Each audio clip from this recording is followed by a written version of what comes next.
The broadcast is now starting. All attendees are in listen-only mode. Good afternoon and welcome to Engineers Week 2021, Imagining Tomorrow. This is Victoria Beal with the Ohio LTAP Center, and we are going to be your technical support behind the scenes with today's event. I'm going to turn things over to Greg Boyer in just a second, but I would like to ask you to please take a look at your GoToWebinar panel before we begin and find the question area. And please drop me a hi or hello in the question box so I know that you found it.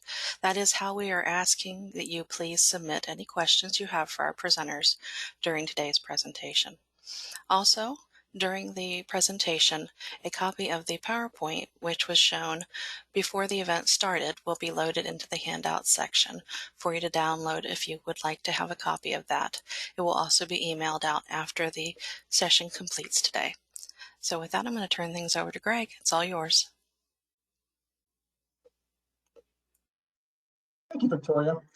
Hello, everyone, and welcome to the 70th Annual Central Ohio Engineers Week Luncheon, where the theme this year is Imagining Tomorrow. In the spirit of Engineers Week, I like to think of it as Engineering Tomorrow. My name is Greg Boyer, and I'm a board member of the Association of Bridge Construction and Design, otherwise known as ABCD. Our society, along with 10 other central professional societies, have representatives from each group who work together to plan for this annual event. As most of you know, we typically hold the event at a banquet hall, but due to the pandemic, we are presenting it as a virtual luncheon. Today, we have two talented young local leaders providing presentations within our theme of Imagining Tomorrow. Before we introduce our featured speakers, we have a few other presenters. First will be our Franklin County engineer, Cornell Robertson, who will lead us with an invocation followed by the Pledge of Allegiance. Following Cornell, we will have the Ohio Department of Transportation Director, Dr. Jack Marchbanks, who will give a pronouncement warmly honoring Engineers Week on ODOT's behalf. A colleague of mine, Julia Hart from ABCD, will then share a mini bridge competition held last weekend with local high school students and announce the award winners. So again, welcome, and now our Franklin County engineer, Cornell Robertson.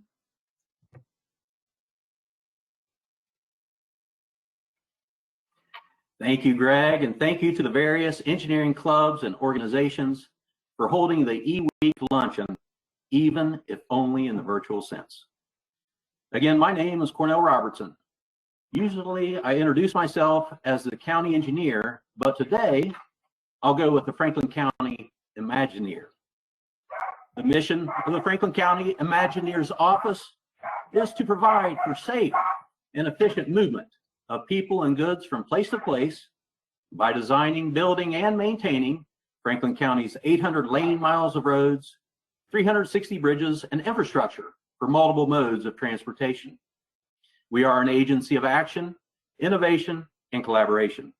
And we certainly appreciate the collaboration with you all, consultants, contractors, and the entire Imagineering industry. On a personal level, the three things most important to me are my spiritual faith, honoring our country, and my family. Therefore, it's an honor and privilege for me to deliver the invocation and lead the Pledge of Allegiance.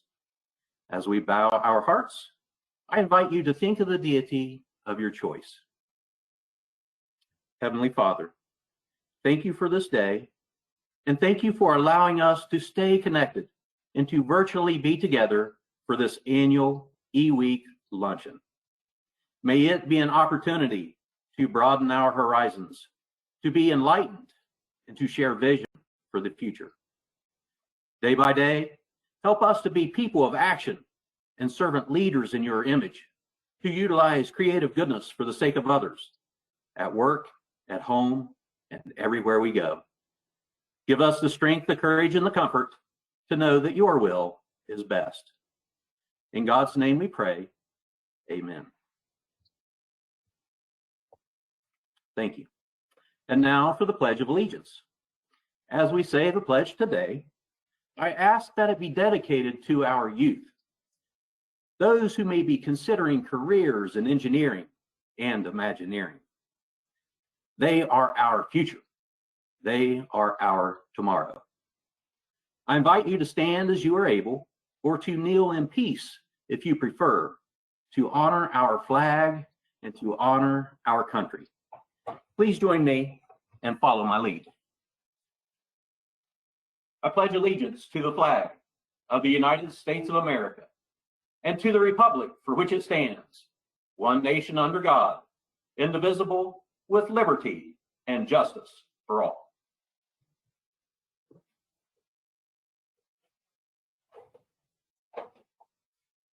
In closing, thank you again to the various Imagineering clubs and organizations for holding an eWeek virtual luncheon. I'll end my portion of the program with a public service announcement. Let's all do what we can to end distracted driving. Don't text while driving. Don't talk on the phone. Don't eat cereal. Don't brush your teeth while driving, and on and on and on. But also, know before you go. Use your handy dandy Franklin County roadmap to determine your route, or punch your destination into your Garmin before you set sail. Signing off for now, again, my name is Cornell Robertson, your Franklin County Imagineer. Thank you, Cornell. We really appreciate that. And now I would like to introduce our Ohio Department of Transportation Director, Dr. Jack Marchbanks. Thank you, Greg. On behalf of the Ohio Department of Transportation, I would like to acknowledge Ohio Engineers Week. Founded by the National Society of Professional Engineers in 1951, National Engineers Week this year, from February 21st through February 27th, is dedicated to ensuring a diverse and well-educated future engineering workforce by increasing understanding of and interest in engineering and technology careers. According to the National Society of Professional Engineers, Engineers Week is supported today by a national coalition of more than 70 engineering, education, and cultural societies, and more than 50 corporations and government agencies. The week is dedicated to raising public awareness of engineers' positive contribution to the quality of life. It also promotes recognition among parents, teachers, and students of the importance of a technical education and a high level of math, science, and technology literacy, with the goal of motivating our youth to pursue engineering careers in order to provide a diverse and vigorous engineering workforce. Thousands of schools, businesses, and community groups are reached across the United States annually during Engineers Week. Engineers are a vital component to Ohio's strength. They spur progress and development in important areas, including technology, transportation, communication, natural resources, and also contribute to Ohio's economic growth and job creation. Engineers apply their scientific and technical knowledge and skills in creative and innovative ways to support the survival of humanity and to improve their quality of life and, of course, to solve problems. Engineers face the major technological challenges of our time, from rebuilding towns devastated by natural disasters to harnessing fuel sources for coming generations. Many products of Ohio engineering are highly visible to the state's citizenry, from safer highways to the next generation of aircraft, from solar panels and windmills to natural gas, petroleum, and coal. Ohio employs numerous engineers whose work is often invisible to the public who directly benefit from it, and are therefore worthy of special recognition. We will look more than ever to Ohio's engineers and their knowledge and skills to meet the challenges of the future. Ohio's professional engineers work diligently and conscientiously to safeguard the public health, safety, and welfare. We encourage the students to pursue engineering skills and careers and thank the teachers and parents for facilitating these skills. The host organization of the Columbus Engineers Week event is the local chapter of the Association for the Bridge Construction and Design. The planning committee additionally includes representatives from the local chapters of the Society of Professional Engineers, American Society of Professional Engineers, the Institute of Electrical and Electronic Engineers, the Women's Transportation Seminar, the Engineers Club of Columbus, the American Society of Civil Engineers, the Institute of Transportation Engineers, American Society of Highway Engineers, American Public Works Association, American Society of Heating, Refrigerating, and Air Conditioning Engineers, And last but not least, the American Council of Engineering Companies. The engineering professional societies provide awareness and support for the engineering professions. The Columbus Engineers Week Committee would like to welcome you to the 70th Annual Central Ohio National Engineers Week Virtual Luncheon. Back to you, Greg. Thank you, Director Marchbanks, for that wonderful acknowledgement. And just to let the audience know, we also received a resolution from the Ohio Senate honoring the Ohio Society of Professional Engineers on its observation of Engineers Week. Thank you, Senators Huffman and Blessing. And now, I'd like to introduce Julia Hart from the Association of Bridge Construction and Design. We'll give a recap of the mini bridge competition from last weekend. Julia, how did our future bridge engineers do? Thanks, Greg. So our event took place on Saturday, and I am very thankful to the Engineers Weeks Committee to include us in this event today. We actually had 16 teams, which was more than I had expected, being that this was a completely virtual event. This marked our first, hopefully, annual Central Ohio Miniature Bridge Competition. The event has been a long time in planning for the Association for Bridge Construction and Design Group in Central Ohio. I think we started talking about it 3 to 4 years ago. We almost had the event last year, but we had to postpone it because, well, actually had to cancel it because of COVID. And you know, we are always, as an engineering group, looking for ways to interact with future engineers. So I was one of those crazy people who knew from a young age that I wanted to be an engineer, and I was lucky to have a very supportive environment around me growing up. I have a lot of engineers in my family and people who are involved in construction. So I had this crazy family of engineers and contractors and construction workers who fostered me in helping me to become the engineer that I am today. And I hope with this event and its continuation throughout the years that we as a blended engineering family can help foster that same desire in the youngsters who may not have that same support that I was lucky enough to have. This event would not have been possible without our many sponsors and especially our planning committee. Our diamond sponsor, Cornell Robertson, really enabled us to bring this event to life through both a monetary donation, his team's committee involvement, and the use of the county's Zoom platform for us to be able to present the event on Saturday. There's a sincere thank you that has to go out to Franklin County. You know, this event really was brought on by you guys. In addition, the event would not have been possible without the support of our gold sponsors, Gannett Fleming, GPD, 2LMN, and Resource Engineering. Our silver sponsors, TRC, Fishbeck, Prime AE, and OSU. And our bronze sponsors, HDR, Tim Keller, Matt Blythe, Angela Troutman, Dr. Herr, and Ed Herrick. Some of these sponsors have been with us since last year and allowed us to hold their donations to this year, and we greatly appreciate that. That helped us to get off the ground and running very quickly to get this project or this competition on the books for this Engineers Week. Our committee deserves extra kudos. We've been planning this event, as I said, for about 2 years now, having to cancel last year due to the COVID shutdown. There's a special thank you for your dedication to this event for our committee.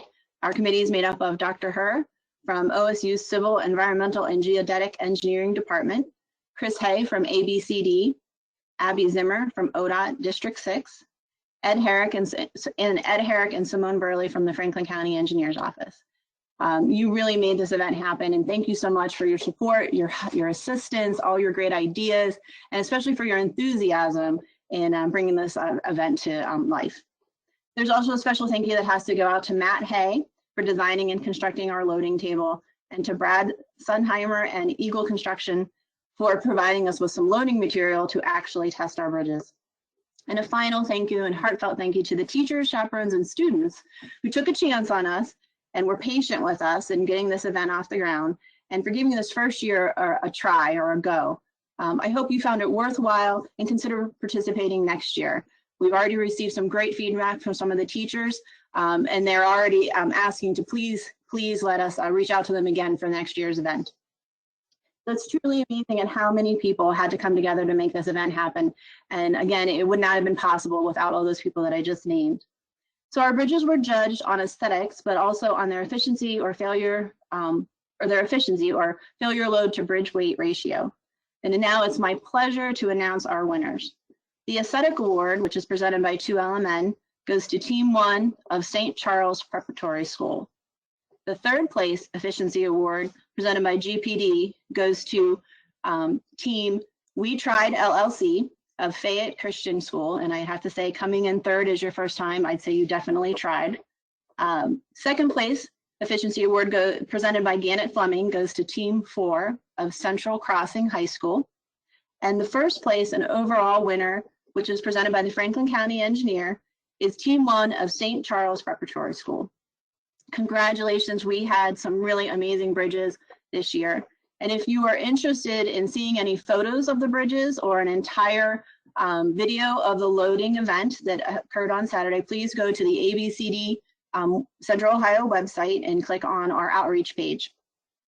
And now we have a short video that we're going to show of the first place bridge being loaded.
So and there you have it. That is our first place bridge being loaded.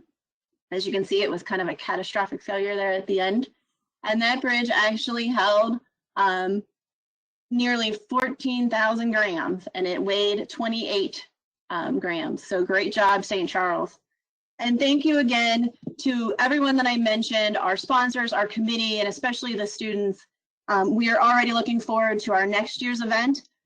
We're always looking for people to help out with the event, and we're also always looking for ways to interact with the younger students. So if you have a kid who's in high school or grade school and they'd like to learn more about engineering, please direct them to the ABCD outreach and let us know ways that we can interact with those students and their teachers. Thank you so much. And thank you, Julia, for all your hard work planning and organizing that event. That's well done. Great stuff. And congratulations to all the students that participated as well. And now I would like to introduce our first featured speaker today, Mandy Bishop. Mandy Bishop serves as Deputy Director of Public Service, assigned as the Smart Columbus Program Manager. Mandy joined the City of Columbus in July 2017. She uses her 22 years of industry experience with an emphasis on complex project management to lead the delivery of the U.S. DOT, Vulcan, and American Climate Change Challenge transportation actions and programs. Mandy also oversees finance, human resources, and Vision Zero for the department. Prior to joining Columbus, Mandy was a consultant with GPD Group and served in a number of roles, including serving as the staff lead for the governor's 21st Century Priorities Task Force and later as Deputy Director of Planning for ODOT. Mandy holds a bachelor's degree in civil engineering from The Ohio State University and is a registered Ohio professional engineer and survey intern. Mandy is also a WTS International and ASHI member. Ladies and gentlemen, Mandy Bishop. Thanks, Greg. It was so great to hear from Julia today about so many participants wanting to be in engineering and participating in the bridge program. So that was really exciting for me. And I just want to thank all the eWeek organizers for inviting me here today. to share some context around what I think engineers can do to have some impact in their communities as we are imagining tomorrow. I'm always very humbled and thankful for the interest in Smart Columbus and the work that we do at the Department of Public Service, and I look forward to sharing with you guys today.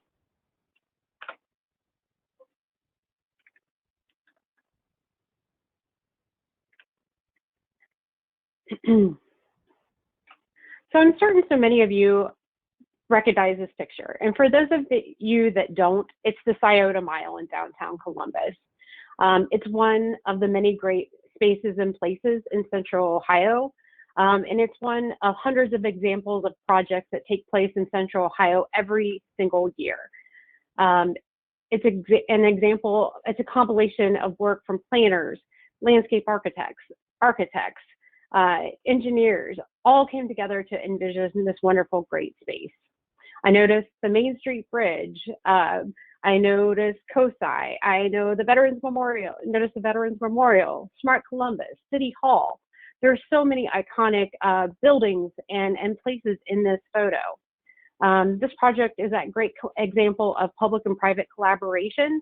And it's an example of what we can do as a community when we all come together for a common purpose. We can really build those great places and spaces. And so this is the very same view. And I'm certain that many of you can see some differences in this particular photo. So if you would just throw some of those in the chat box. What are you seeing that's different from the previous photo? I'm sure some of you are going to throw in there, you see fireworks. Well, the photo is taken at dusk or at night. The lighting's amazing. Some of you might say the space is activated. And so what I really noticed was there were people in this photo. There are people enjoying the project. There are people enjoying the space that engineers helped build. And so what I really want to talk about is the people that we serve and what we can do as engineers to really design, build, and launch projects with people and therefore equity and accessibility in mind.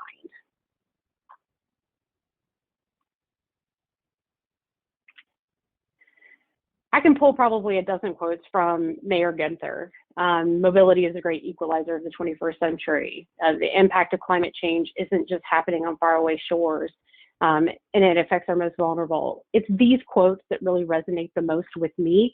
It's the ones that connect to people and really let you know what he's all about. He's all about helping us solve challenges that our residents are facing every single day. He's about the people. And so when we won the Smart City Challenge, really from the time of application, leaders like Director Jennifer Gallagher led a team that had many participants, including the Columbus Partnership, Central Ohio Transit Authority, Mid-Ohio Regional Planning Commission, Franklin County Engineers Office, Drive Ohio, etc. We were really thinking about ways we could solve people's challenges with this award. It was a great excitement, but it was also a great responsibility to leverage these funds in a way that really served our community and not just demonstrate technology for technology's sake. And so I'm going to talk through just a few projects today and share a little bit about those of the Smart City Challenge and some other projects that I'm working on. And one of those projects is our self-driving shuttle project. We have a connected electric autonomous vehicle project that is currently deployed in Linden.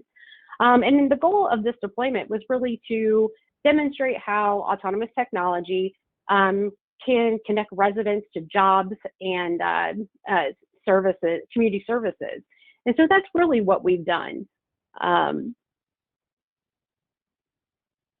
One of the things that we really wanted to do was launch a service that could serve the community and not, again, demonstrate for technology's sake. We launched with the Linden Leap, Linden Empowers All People, in February of 2020. And we were really looking to improve safety and mobility of travelers in mitigating the first mile, last mile challenges. We were looking to ensure equitable and accessible options And we were also looking to encourage transit growth and really grow that COTA ridership. So we deployed in Linden, and it was to much excitement. The community was engaged, and we were really looking to serve the residents of Linden. Our first service was connected from the Linden Transit Center along Cleveland Avenue and connected all the way up to Stevens Community House, where people could access food services, job services, health care, childcare services, all that really someone might need to live their life and access the other support services that they needed as well. And lo and behold, in our first weeks of operation, we had an unexplained braking incident. The shuttle just stopped abruptly, and ultimately a passenger tumbled forward and hurt her leg. And so we had an immediate stoppage of the passenger service in mid to late February. And we really had to step back. First and foremost, we wanted to make sure our passenger was okay, and we wanted to make sure that future passengers were okay. So we implemented our safety management plan. We brought in our partners to review what happened and what we could have done to A, prevent it, and then B, how we can mitigate it moving forward. Thank you to Drive Ohio. Thank you to COTA for helping us with that review. And these were the things that we really had to assess as we worked to get back to passenger service. Well, lo and behold, coronavirus comes, and there's a global pandemic, and moving people may not be safe in a space that we can't get 6 foot of separation. We definitely are going to need masks, and we needed some time to really figure that out. But in the interim, we have these shuttles that are are no longer connecting people to the services they need, and they now need some of those more than ever, including food service. And so one of the things we did during the pandemic was look to see how we could serve the residents of Linden using the shuttle. And so we pivoted to food distribution.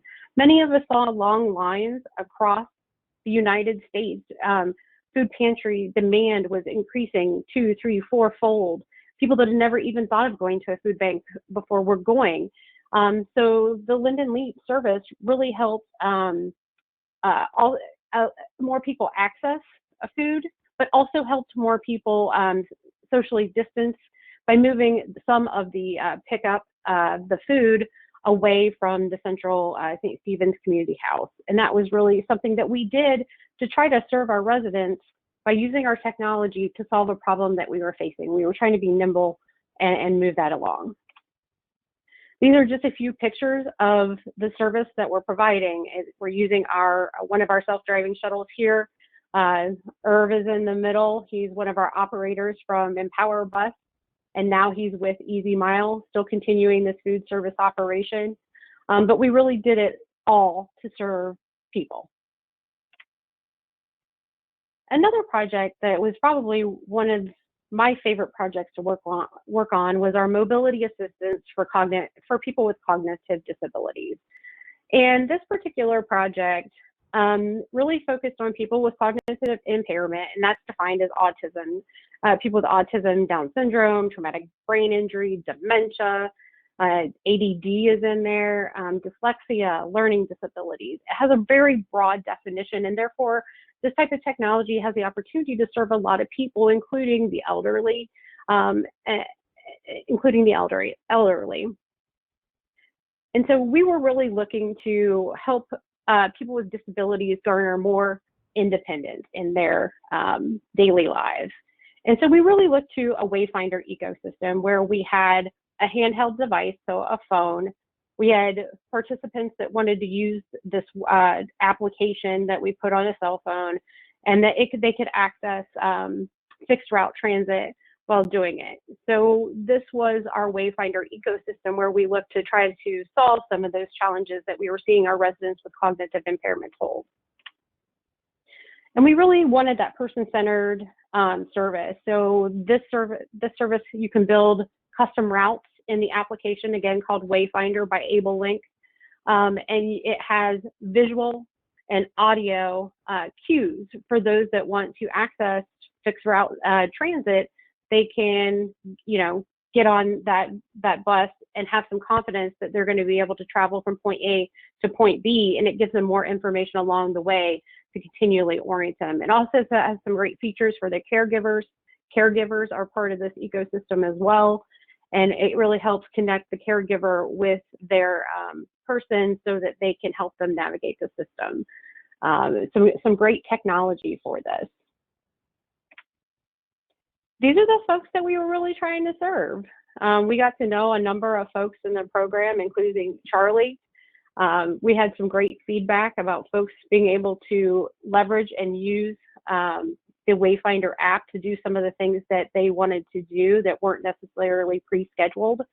One of our most vocal and joyous interns was Jose, and he's in the left-hand picture with a group with his caregiver, Josh. And Jose, he could not stop talking about the North Market.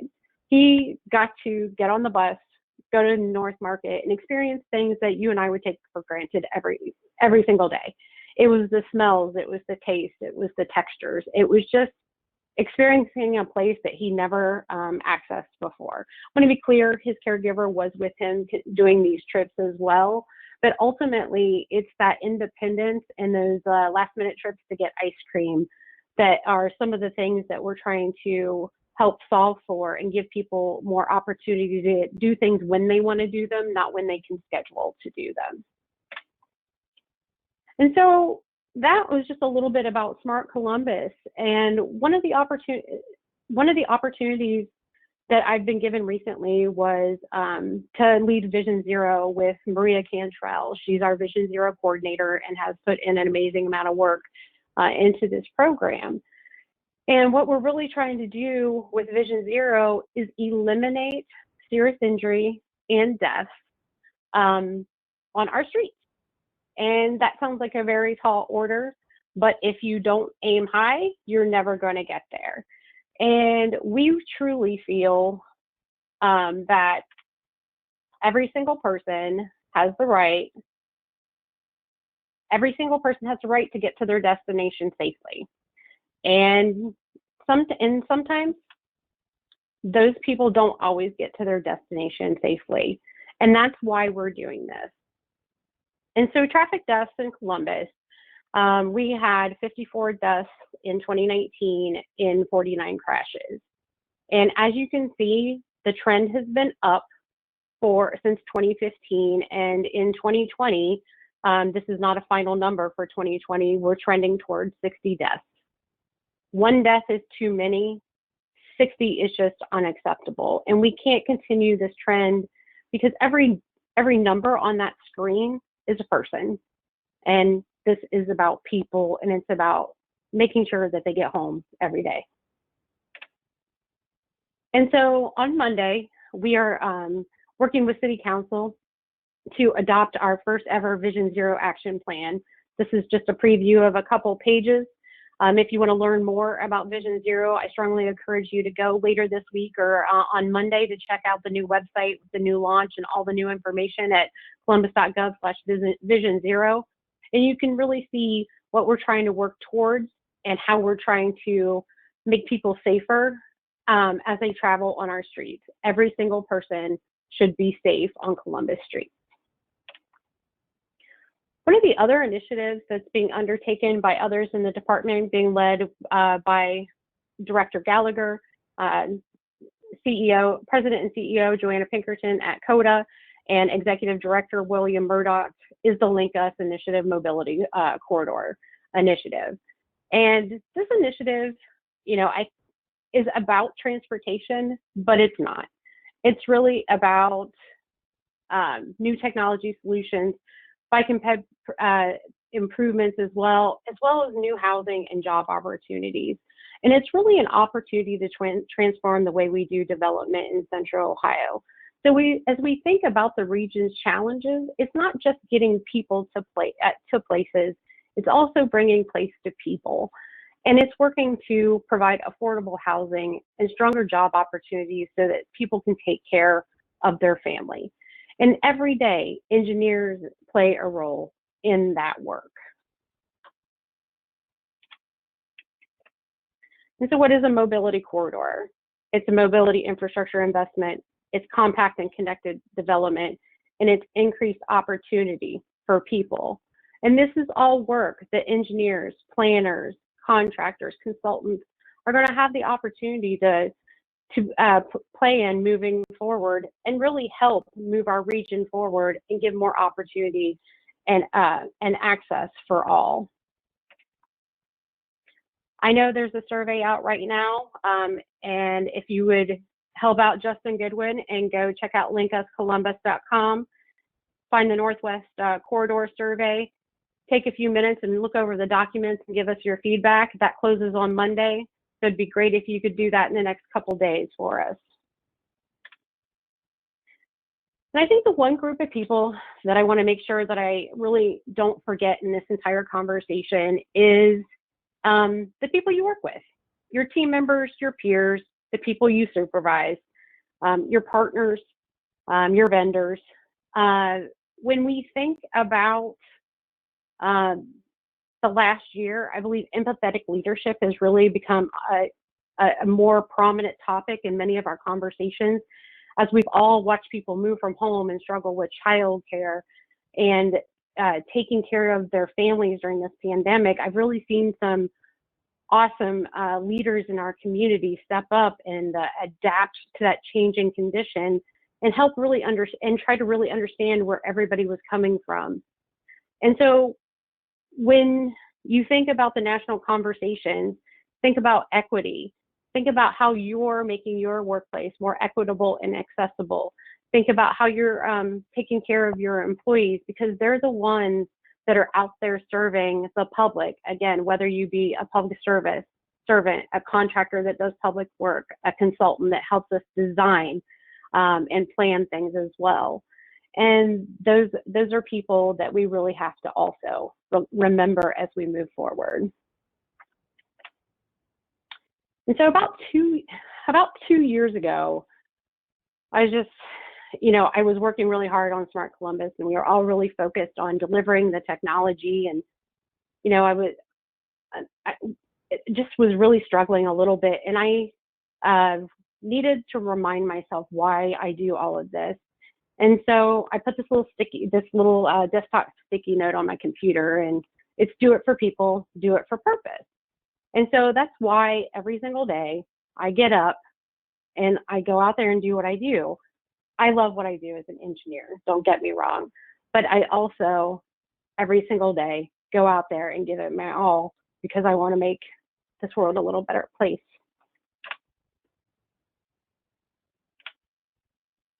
And so I just want to let everyone know that's watching today that you have an opportunity to make an impact. It doesn't matter if you're an entry-level engineer or a CEO. It doesn't matter who you are and who you work for, contractor, consultant, public servant. You have the opportunity to change the world. And when you're imagining tomorrow and you're creating that delivering that next project, building that next space or place, it's really you helping build a better tomorrow. So thank you. Thank you, Mandy. Really appreciate your passion there. So far, no questions have come in. Does the audience have anything they want to ask Mandy right now while she's available?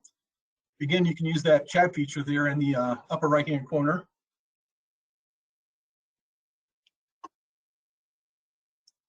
Somebody just commented, Mandy's passion is contagious. I agree. Good stuff.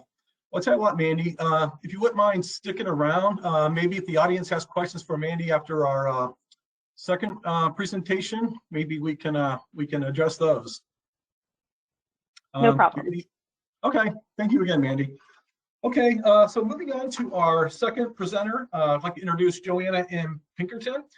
Joanna Pinkerton is the president and CEO of the Central Ohio Transit Authority, otherwise known as COTA. It's the regional mobility organization providing services to Columbus and Central Ohio, with a service area covering 562 square miles across 5 counties, serving 1.2 million residents. COTA employs more than 1,100 team members and provides more than 19 million passenger trips in 2019.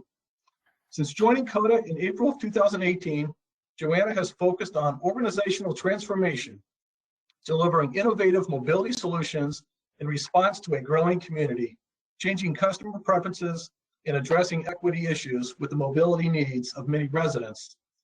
Highlights of her tenure include leading COTA's first ever strategic planning process, overseeing the creation of a new customer service experience center, recruitment of the organization's first ever Chief Innovation Officer, Chief People Officer, and Chief Equality Officer, and launching COTA Plus, Mainstream On-Demand and Bus On-Demand, the first on-demand public microtransit and high-capacity services in Central Ohio. Joanna is a champion for equity, diversity, and inclusion, values which are the cornerstone of COTA's strategic approach to identify evolving needs in the community and pair them with the rapid pace of technology development. Recognitions COTA has received under her leadership include Best Companies for Women to Advance by Parity.org, Outstanding Diversity Organization by Columbus Business First, and named the Outstanding Public Transportation System in 2018 and 2020 by the American Public Transportation Association, making COTA the first transit system to receive this award twice in 3 years. Joanna joined COTA with more than 20 years in the engineering and transportation industries. Most recently, she served as the Chief Operations Officer at the Transportation Research Center, Incorporated, the nation's largest independent automotive proving ground and vehicle development and testing center, and home to the U.S. Department of Transportation's National Highway Transportation Safety Administration Vehicle Research Test Center. Her previous experience also includes leadership roles with the Ohio State University, first as the Senior Associate Director of the Ohio State University Center for Automotive Research, and later as the co-director of the Honda Ohio State Partnership, the nation's largest industry academic-based partnership. Prior to her tenure at the Ohio State University, Joanna was the Central Ohio Regional Manager for the Ohio Department of Transportation, where she was responsible for targeting transportation investments to support economic growth in the manufacturing, technology, and logistics industries in Ohio. Joanna is nationally recognized for her expertise in addressing the challenges the mobility industry is currently facing, including the focus of equity and community transformation when deploying new technology. As an award-winning organization, COTA is focused on how to address digital transformation issues for public infrastructure, opportunities for all AI integration, cybersecurity concerns, and how technology can help protect and serve more people more efficiently. Joanna currently serves on 14 boards and committees. I will repeat, 14 boards and committees. Joanna is a lifelong resident of Central Ohio, holds a Bachelor of Science in Civil Engineering, and is a professionally licensed engineer in the state of Ohio. Welcome, Joanna. Thank you, Greg, for such a wonderful introduction.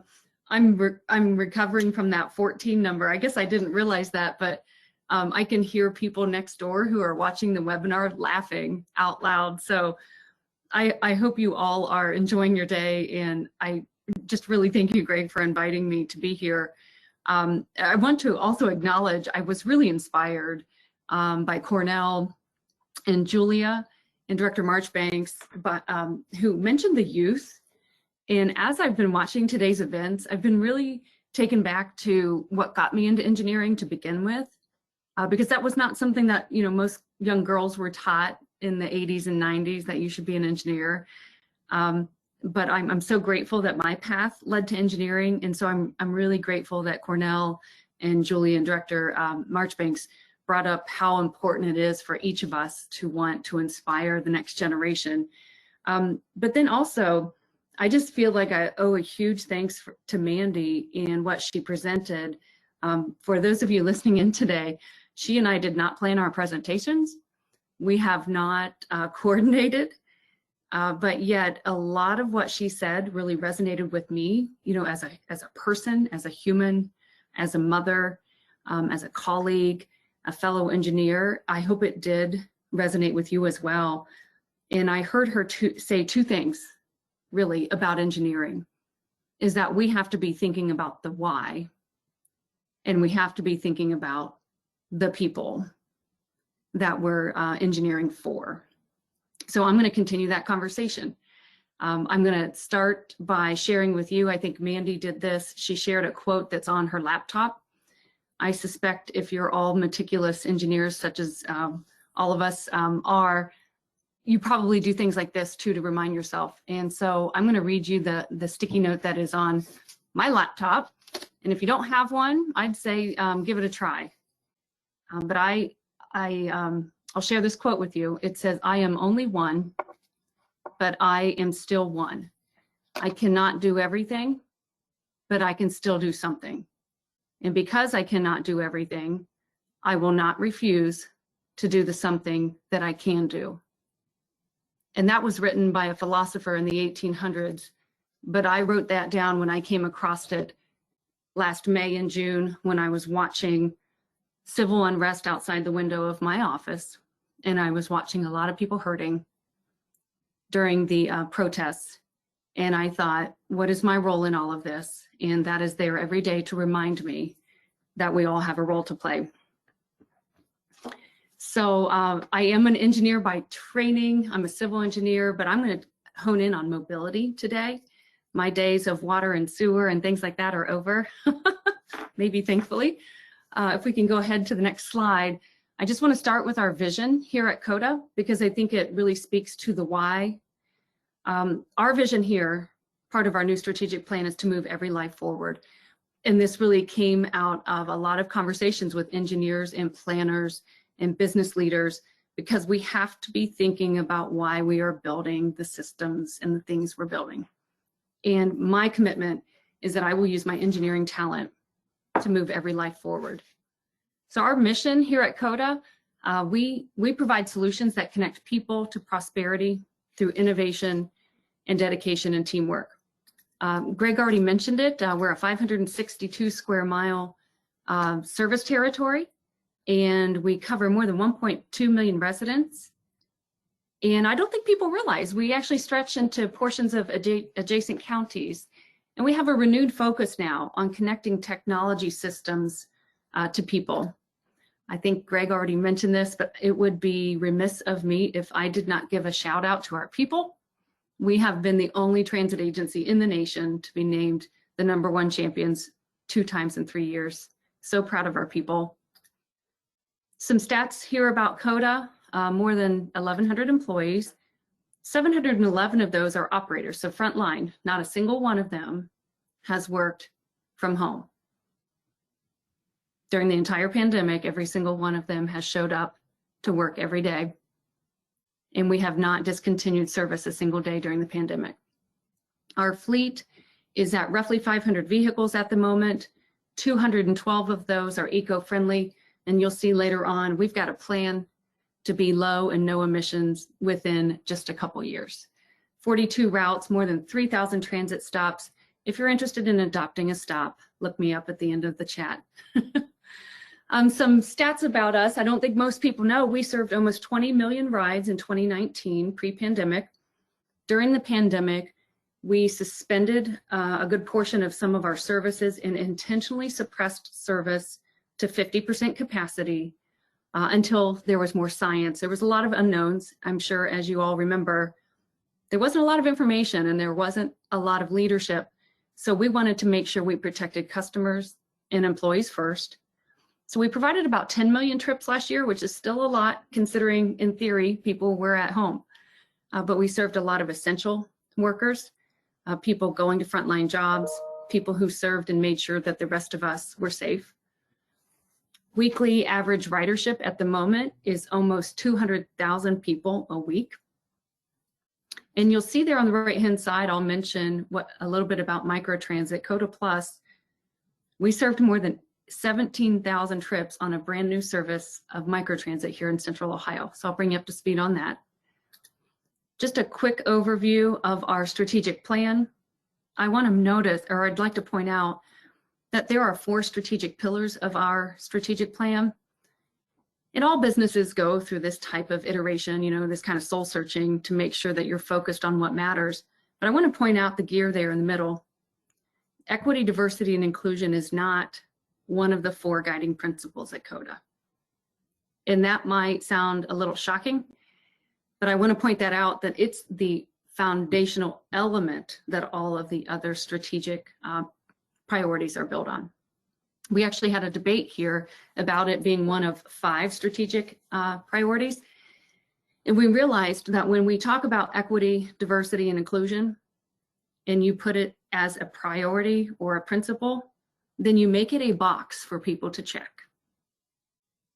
And I think we all know about that. We have DBE requirements to meet. We have boxes we have to check on contracts.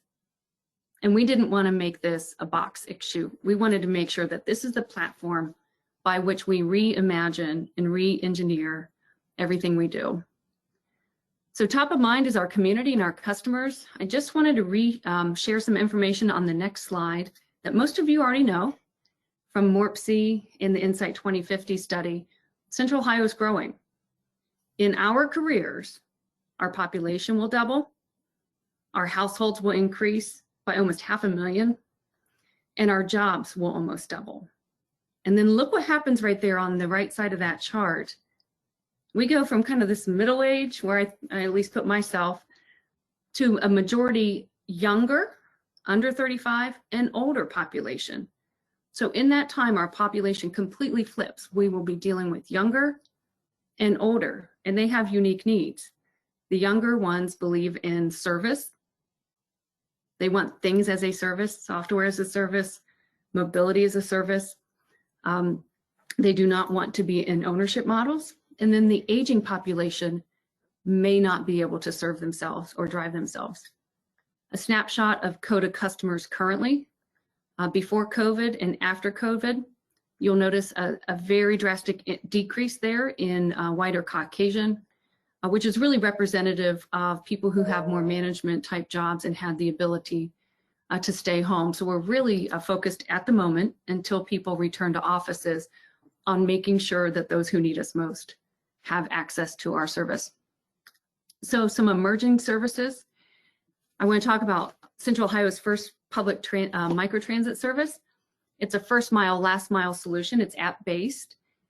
Currently launched in Westerville, citywide, Grove City, and on the south side of Columbus, serving 16 different neighborhoods in the Audubon Park. So if you are in Westerville, Grove City, or South Columbus, download the COTA Plus app, and it will hail an on-demand microtransit vehicle for you. The goal is within 15 minutes. Our average service delivery is 6 minutes. We'll be at your doorstep. If you ride it to mass transit, it's no charge. If you ride it point to point, kind of like an Uber, it's a flat fee of $3. It's fully ADA compliant, and there's a phone call option for non-digital customers. This has been a very important strategy for us when we talk about transit and mobility options, because we're facing a demographic who increasingly does not have a driver's license, who does not have access to a car, and we know that we have the ability to have better shared use of roadways. So as our population doubles, I'm pretty sure we're not going to double the width of our roads and tear down gorgeous buildings and double the width of our interstate. But we are going to find better ways to incorporate shared mobility. And so just something for you to imagine, that same COTA Plus app in Northeast Franklin County and parts of Columbus, Gahanna, New Albany, Easton Town Center, and John Glenn, we have found that the COTA Plus on-demand technology works so well, we're beginning to notice more people using on-demand service. So if you're in those areas and download and use COTA Plus, instead of a van, an 8-passenger van showing up, a full-size transit vehicle that can hold up to 50 people might show up. We're using new and non-traditional data sources to show that there are more people who need a ride somewhere. It's very different than what fixed route type service provides. It really looks at the changing mobility patterns of people. And although this was an idea that we had prior to the pandemic, the interesting thing is our team of engineers accelerated this project by almost 2 years and deployed it in the middle of the pandemic because we thought about the people first. We realized that this is the time people needed us the most. Yes, it was slated for 2023, but we knew we had people, particularly at job centers, distribution centers, hospitals, who needed to get to work, but maybe fixed route transit wasn't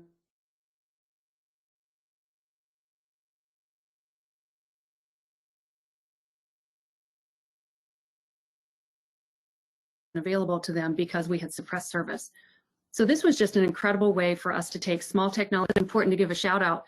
Our Chief Innovation Officer and her team worked with our capital and our planning side.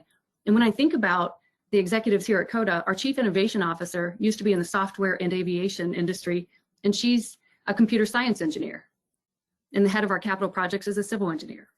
And the head of our planning and other divisions in development are mechanical engineers, civil engineers. It's amazing where engineering can take you in your career.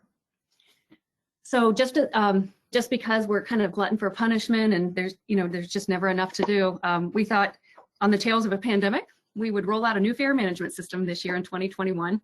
And what does that actually mean? What it means for those of you who do ride transit right now, there's a little paper ticket you use, or there's an old antiquated app. By the end of this year, we'll be completely cashless, and you will use either an app or, like the Metro and DC, you will use a smart card.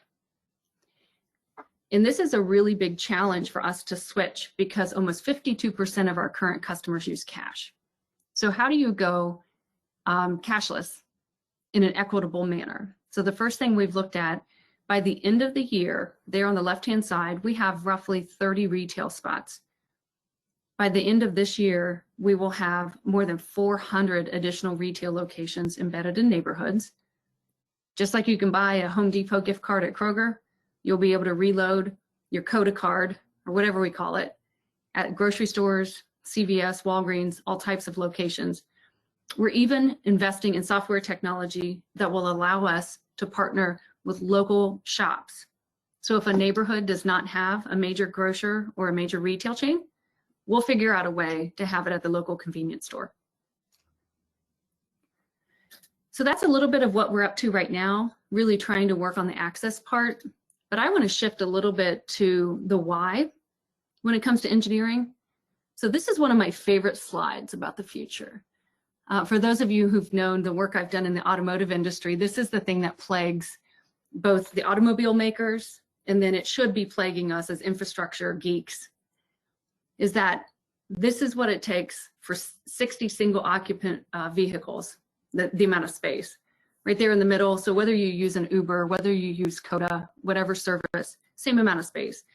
And everyone thinks that autonomy is going to be this huge solution for us, and it's going to solve a lot of problems, particularly on the safety side. But we have to be thinking about access and appropriate use of our infrastructure, because an empty autonomous vehicle on the right-hand side there can take up just as much road space as a single occupant car that you see there on the left-hand side. So many of you have probably heard about LinkUS. As we went through the Insight 2050 planning process with MORPC, the City of Columbus, developers, and the private sector, we learned about our community growing. And since then, it has merged into the LinkUS initiative, which is focused on making sure we have complete mobility systems, different development patterns. We'll focus on certain key regional corridors, but we have to be talking about the whole system. What type of transit, tech, bicycle, pedestrian, greenways, housing and commercial developments, how it's going to be done as a system to accommodate the growth that we're expecting in the next couple decades. Just a really quick overview of a couple of the corridor projects. The Northwest Corridor being led by the City of Columbus. They are amazing partners. And most of you may know the 315 corridor. A lot of us know it because of going to certain football games. But when you look along that corridor, there is already 18 million square feet of commercial development proposed to be built. 18 million. $3 billion of capital investment. That is the size of a mid-sized city that is going to be built right under our noses in the next couple years. So we have to figure out how to better utilize our infrastructure. The city has been absolutely masterful in convening COTA, Franklin County, major partners along the corridor at looking of how traffic and multimodal transportation system use can be designed to accommodate that type of growth. On the east-west corridor, COTA is partnered with the same City of Columbus in Morpsey. We're very grateful to have their support on planning and engineering studies. For most of you who know the East and the West, we've got some really big infrastructure there, and there's a better way for us to reuse it. So you'll see later this year that we will be doing public engagement opportunities of deciding how to better use the West Broad, East Broad, or East Main Street corridors with multimodal mixed use. I feel like it's important to give a shout out to Morpsey and the Central Ohio Greenways Board for the vision that they launched with the regional trails, proposing 500 additional miles of trails throughout Central Ohio, connecting all of our Central Ohio communities. This is a really important part of the transportation network. It's in demand. Millennials, retirees, families, people just looking for a higher quality of life. And I anticipate that that will be more the norm. And I so appreciated Mandy highlighting the Scioto Trail, because there were times during the pandemic when I walked that trail and I thought to myself, this was not here just 5 years ago. And I'm so grateful that it gave me a place to leave the office and decompress at times. So I wanted to just close with the concept of LinkUS. There's a lot of engineering involved in that, but back to the why, I think it's important for us to acknowledge that it needs to unite us, and we need to be thinking about people and outcomes first. I suspect that all of us can think back to our engineering careers or the start of it in education, and I can quote you things from the L&D manual or the OMU TCD or the LRFD manual in steel class. But I don't think anyone really took time to talk to us about the why. We have prioritized the number of wheels and speed in transportation for far too long. And that has led us to some pretty dire situations, not only with the deaths and the major crashes, the economic impact. We lose almost $1.5 billion a year in Central Ohio due to traffic accidents and congestion. And we also, if you could go back a slide, we also need to acknowledge that transportation is a thread that can help us develop thriving communities. And we need to be equitable in the access. Particularly to transportation, I think it's important for us to acknowledge that our transportation systems at one point tore some neighborhoods apart, and it's time for us to rebuild and reconnect people to jobs and economic prosperity.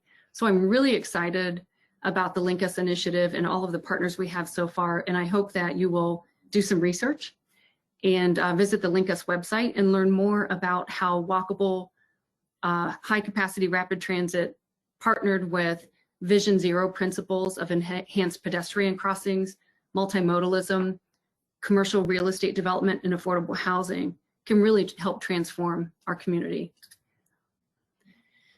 I mentioned earlier that we're really refocused at COTA about connecting technology to people. So I just wanted to give you one example of that. I'm a big believer that all of us who went to school a couple years ago need to maintain our engineering skills. I did not learn coding in school. As a matter of fact, my kids don't understand how I even exist and was raised without the internet or a cell phone. I certainly didn't know much about artificial intelligence, cybersecurity, and the threats that we as everyday citizens are vulnerable to because we have this. And so here we're doing an internal job to make sure that we all are developing our skills and becoming more proficient. And we're partnering with other agencies and other companies where we don't have skill sets. So we all in the transportation industry know that traffic safety and congestion is an issue, but it's always trending up no matter what we do, no matter how many turn lanes, no matter how many widenings, the numbers always get worse. We have seen some incredible work out in Nevada and Las Vegas where artificial intelligence has been deployed across half of the state to do traffic management. And instead of being passive or responsive, it's actually predictive. So we are partnered with many of our municipal authorities across a 13-county region.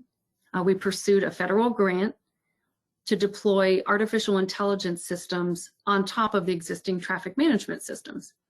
And you might say, why would you care? Why would you want to do that? Well, transit in Central Ohio has never been really connected into the systems other than being a user of the traffic management. So we're really keen on making sure customers using our service and others in their private vehicles have same access to traffic mitigation strategies. Here on the next slide, it will share with you a little bit about what the artificial intelligence will do.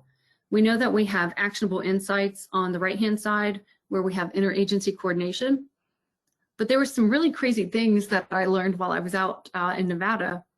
Like sometimes people will actually tweet about an accident before they will call 911.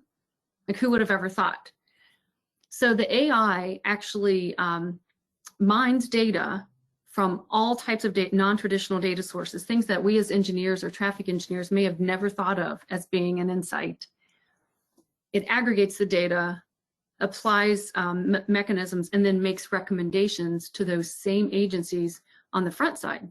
For example, you can position emergency services to help slow down traffic so that people understand that they need to drive safer. The average response time when artificial intelligence is engaged in predicting traffic accidents usually is cut by more than 30%. So when you're talking about important response times after an accident, there's also been a reduction of almost 17% in accidents in Southern Nevada by applying artificial intelligence to predictive, as a predictive mechanism as opposed to a post-response. So imagine the day when we can actually predict behavior and prevent the accident from happening at all. If you don't know, or if you don't believe in that, I can tell you what I've seen from the automotives, it's coming. Just a quick snapshot of some of our funding partners and a big thank you. Because in engineering, no one ever taught me that you'd have to go find the money to do the great things that we do. So we had incredible partners who helped us pursue that federal grant. And lastly, I just would like to close with what I begin with.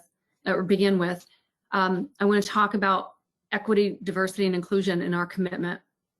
We are absolutely committed to being a voice and a champion in this community to raise others up and to make sure that barriers are removed for those who may not have had the same opportunities as us. We will be publishing our diversity statistics. It will be in our annual report. And we will make sure that people know that we are making progress in areas that we are not good enough. These are the statistics of our employees by race. I don't think gender is on here, although I do know that we are 33% female, which is almost triple the national standard. It's usually in the 10 to 15% range when it comes to the transportation industry. So I'm very proud that we are making sure that women have paths to careers in transportation and mobility here. And I would challenge each of you to take a look at your companies, our service organizations, and even events like this. What is it that led you into engineering, and how did you get there? Were it not for someone telling me that I could do it, I certainly would not have thought to go into engineering, because you have to see it to believe it. And if you don't see women in engineering, I can assure you that you as a woman don't think that you can do it. If you do not see minorities in engineering, then I can assure you, I have staff here actually who've said, I never told anyone, or no one ever told me that they believed in me. I did not know that I could pursue this career. So I hope that each of you will challenge yourselves to think about what you are doing to make sure you're making the table bigger and inviting others in. Mandy mentioned this briefly. Again, back to engineering and problem solving. Never thought I'd be in the food distribution business. Never thought I'd be in the Wi-Fi business. Never thought I'd be in the mass distribution business. But when the pandemic threw us a monkey wrench and COTA had to close their doors, they said, what can we do to get education and STEM into the hands of all the kids who are at home? Well, what's the #1 barrier to kids' education right now? Lack of equitable broadband access. So we retrofitted our buses. All of our buses currently have free Wi-Fi if you ever ride COTA. And we increased the signal. So COSI and COTA showed up in neighborhoods with socially distanced spots and passed out COSI on wheels curbside kits and made sure that kids could download the new app that COSI developed, which works offline without Wi-Fi. So that one touch point led to an entire summer of learning for many children. Same thing with Bob Evans food distribution. I think Mandy mentioned it earlier. If you are not aware, there are more than 35,000 families in Central Ohio who had to use the food bank for the first time in their history. So we made sure we got food to people. And this continues with the National Veterans Memorial and Museum, who receives emergency food on occasion, on demand, when restaurants and distribution centers have excess. And our Veterans Employee Resource Group, an amazing team, usually within 6 hours of being told that food's on the way at the Veterans Memorial here on West Broad, our teams show up, they collect it, they help pack it, and they help ship it out. And lastly, mask distribution. We all have our masks now, but if you remember at one point in time, nobody could find masks. We were one of the first, if not the first, transit agency in the nation to mandate masks back on April 16th of 2020. And it became a real equity issue with people saying, how am I going to use your system if I don't have a mask? So we have an incredible community relations team that collected more than 35,000 masks from companies across Central Ohio and then distributed them to nonprofits to make sure that all of our customers have what they need in order to build or in order to board our system. And lastly, I mentioned our commitment to sustainability. By 2025, we'll be 100% low or no vehicles. We're moving into the electric space. And this includes the #1 issue that is plaguing all of us who think it would be really cool to go electric. If you think it's a cost-benefit ratio and a difficult challenge or conversation to have with your partner at home about whether to install a plug in the garage, imagine installing plugs big enough to recharge a $500,000 computer on wheels.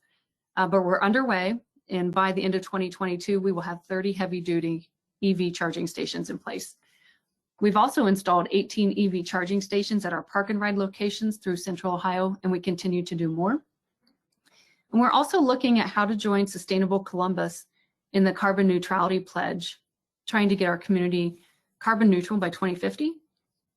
And if you're not aware, there was just a community choice aggregation plan that was put together by some seriously wicked engineers and business leaders in our community that is going to switch your choice to 100% clean renewable energy by 2022.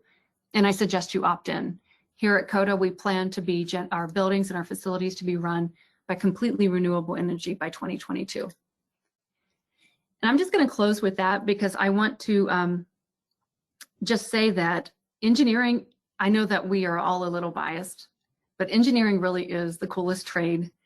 I think we're at an incredible moment in time, particularly in Central Ohio, where innovation really can lead us to a more prosperous, a more equitable, and a more sustainable future. And I would challenge you to get your nose out of the manuals and to not rely on the equations only, and to use your thinking skills in the way that we've been trained to ask why and to be thinking about the people. And that's it.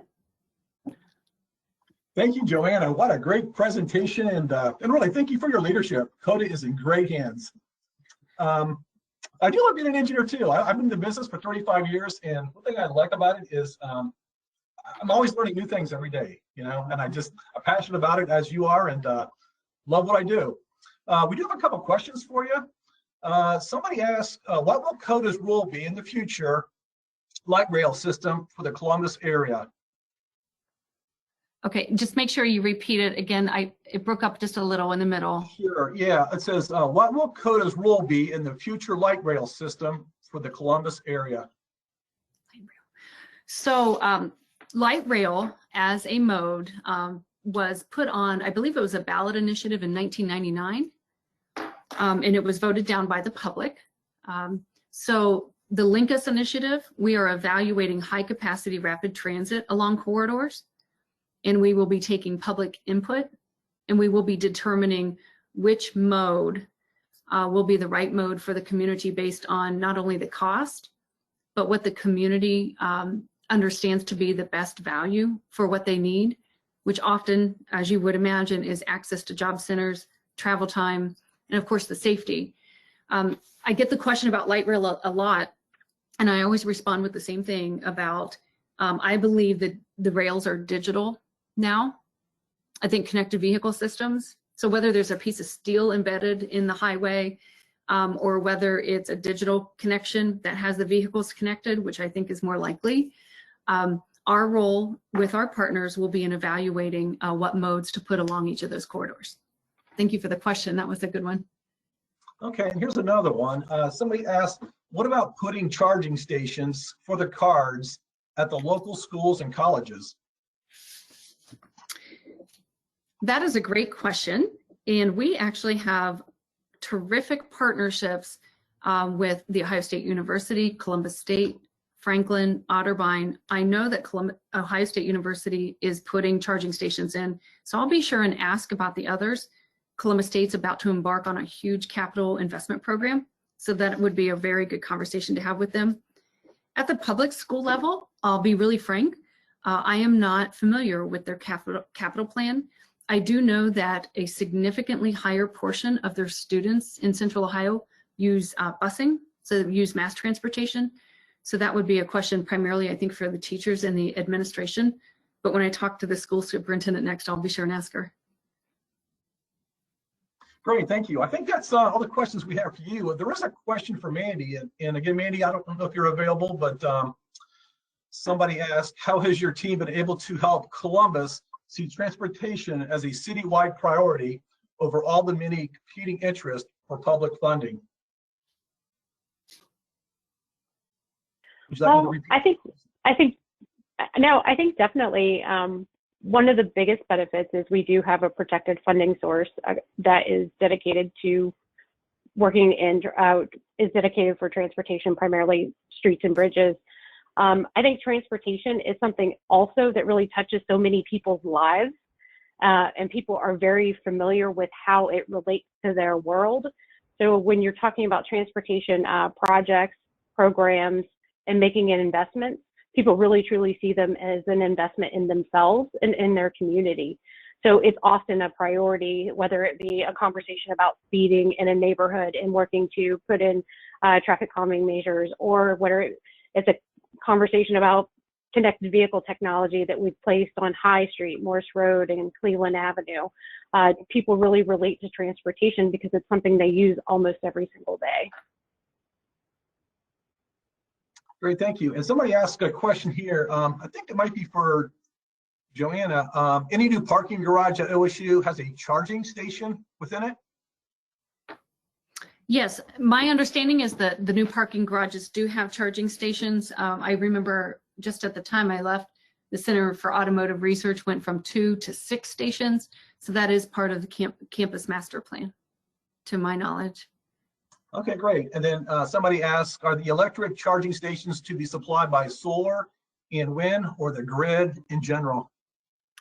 So the charging stations that we have installed at COTA will be grid-based, but as I mentioned, we are switching to 100% renewable by 2022. Great, thank you. Well, I think that's all the questions we have for now, but thank you both for taking time out of your busy schedules and presenting today. They were both great presentations. I'm getting a lot of feedback here on the chat thing here. So ladies and gentlemen, that concludes the 2021 Central Ohio eWeek Luncheon. We hope you all enjoyed today's event and learned something.